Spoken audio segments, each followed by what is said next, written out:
That's it. All right, well, do you spy on your kids to keep them safe on social media? Well, parents, if you do, according to police, you are doing it wrong.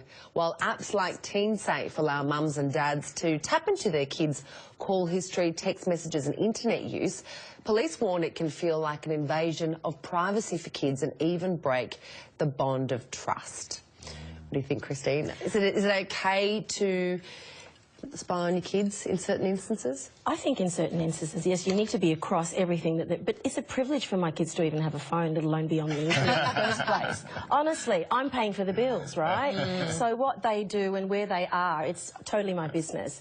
And then they get to, my son's 18 now, so whatever he does is up to him, and he pays for his own bills. But yes, my daughter's 12, and I think it's absolutely my business at all times what she's doing. So do you check on, do you regularly monitor what she's saying, or how do you do it? She's on an iPad and she's restricted times, and she has a mobile phone that she can only use to call me when she needs to in emergencies. So it's, you know, what she's able to, how she's able to use the internet and what she's able to do on it is still, you know, still under a lot of control. But, you know, it'll go over when she's 15 maybe. Yeah. I'm with you though. I reckon I would have no problems getting this app to spy on my children, to see what they're up to, because let's face it, kids are so far ahead of us on social media issues anyway. The advice is educate yourself, know what you need to be doing. But I can imagine my daughter's always being one step ahead of me.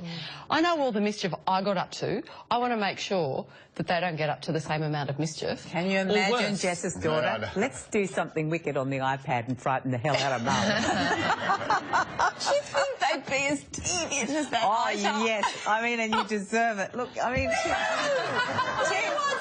Because you've got to only teach your children so much, and but when they're but what about teenagers, other people? What about other people? No, because you teach them that you can't trust everybody, but you can't spy on your children. I just can't buy it. That's not to say you don't listen. I think you listen. Well, I think I said teenagers or anybody over 13. I think you listen and you watch and you observe, but I don't think you spy on them. But you know what worries me though is, of course it's not a nice idea to think I'm going to spy on my daughters, but because with social media and with the internet there is this vast sort of peer group that we don't know about.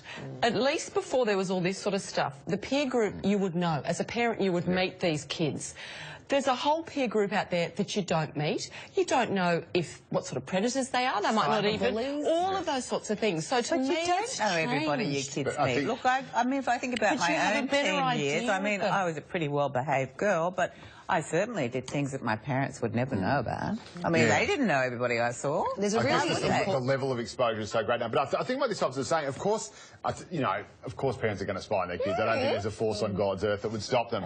But what he's saying is just forget about the morality of it, the practicality of it. If the kids think that they can't trust you, if you don't respect their boundaries, then they're not going to come to you when there's something that worries them. And you are, no matter how much you spy on them, you're going to miss stuff. And what really the best defence against them being targeted by predators or even bullies is for them to be able to identify when something's not quite right and then coming to you. And if they think you're plotting against them or not on their side... It's very true. You know, there was a jerk trying to get my son down to his club to give him drugs when he was a teenager, and he talked to me about it. And I spoke to the person in question, and that was the end of it. You sorted it out. Oh, boy, did I what. You're my boy. Yeah, that's right. That guy's probably an altar boy now. Hey, this is an issue that really gets people angry.